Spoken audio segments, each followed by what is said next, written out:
મારી ચેનલ હસુ પટેલમાં આપનું સ્વાગત છે। આજે હું બનાવવાની છું ભીંડાને ભરવાની ઝંઝટ વગર જ ખૂબ જ ઓછા સમયમાં ભરેલા ભીંડાનું શાક। મસાલો ભરવાની ઝંઝટ વગર જ આજે આપણે ભરેલા ભીંડાનું શાક બનાવશું।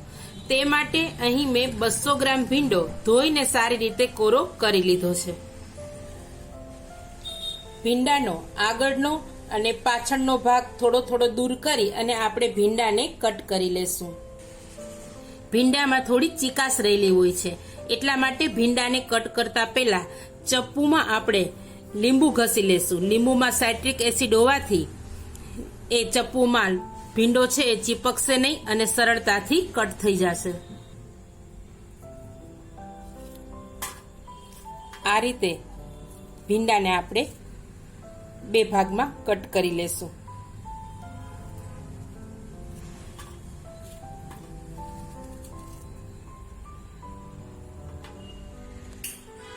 આ રીતે બધા જ ભીંડાને મેં કટ કરી લીધા છે। ભીંડાને વઘારવા માટે મેં અહીં ગેસની મીડિયમ ફ્લેમ પર કુકર મૂકી અને તેમાં 4 મોટી ચમચી તેલ ઉમેરી દીધું છે। ભીંડાના શાકમાં તેલનું પ્રમાણ થોડુંક વધારે રાખવાનું હોય છે, છતાં પણ તમારા ઘરમાં જે મુજબ તેલ જોઈતું હોય તે મુજબ તમે મૂકી શકો છો।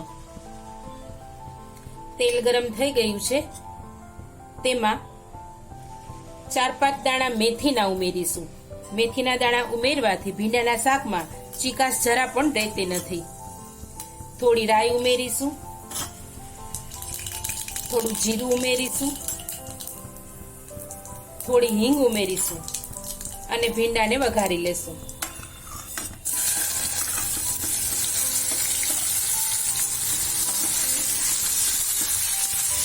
મારી ચેનલમાં નવા હોય તો મારી ચેનલને સબસ્ક્રાઇબ કરજો અને આ વિડીયો લાઈક અને શેર કરજો।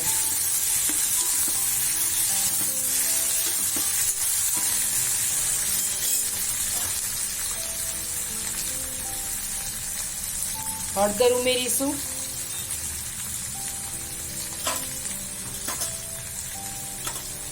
ધાણા જીરું પાવડર ઉમેરીશું, સ્વાદ અનુસાર નિમક ઉમેરીશું અને સારી રીતે ચલાવી લેશું।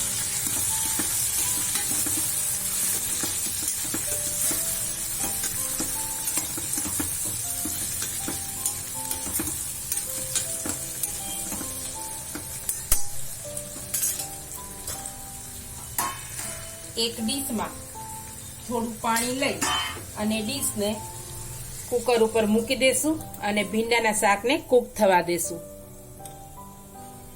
ગેસની ફ્લેમ સ્લો કરી દેશું।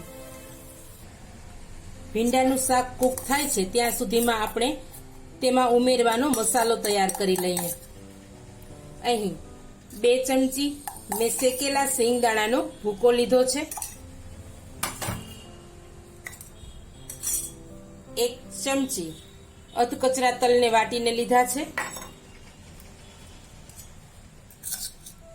લસણની પેસ્ટ ઉમેરી છે, ગરમ મસાલો ઉમેરીશું, 1 ચમચી શેકેલો ચણાનો લોટ ઉમેરીશું,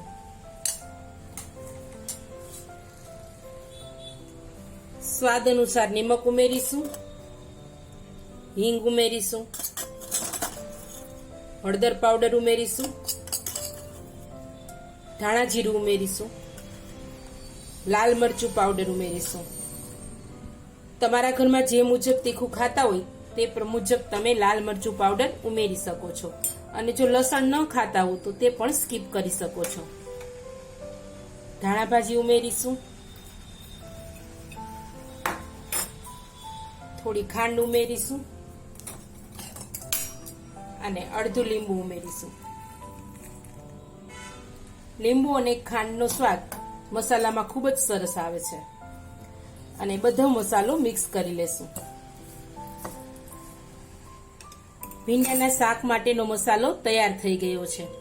આ મસાલાને તમે સ્ટોર કરી શકો છો, પરંતુ જો તમારે મસાલાને સ્ટોર કરવો હોય તો ધાણા ભાજી નહીં ઉમેરવાની અને લીંબુના બદલે આમચૂર પાવડર ઉમેરવાનો. તો તમે આ મસાલાને 1 વીક સુધી રેફ્રિજરેટરમાં સ્ટોર કરી શકો છો. આપણે શાકને જોઈ લેશું તો આપણો ભીંડો છે એ એકદમ સોફ્ટ થઈ ગયો છે.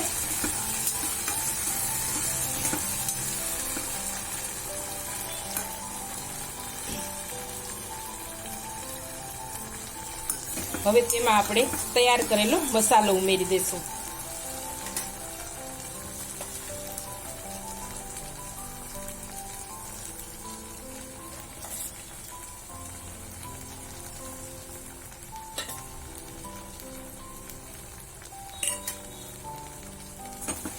સારી રીતે ચલાવી લેશું.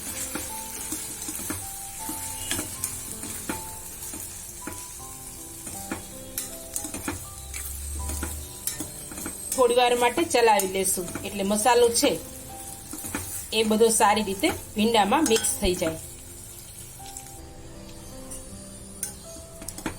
એકદમ સરસ રીતે ભીંડાનું શાક તૈયાર થઈ ગયું છે. આપણે ગેસની ફ્લેમ બંધ કરી દેશું.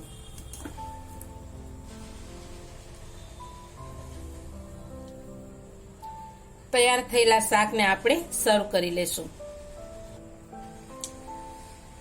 ભીંડાને મસાલો બનાવીને ભરવાની ઝંઝટ વગર જ આપણું ભરેલા ભીંડાનું શાક બનીને રેડી થઈ ગયું છે.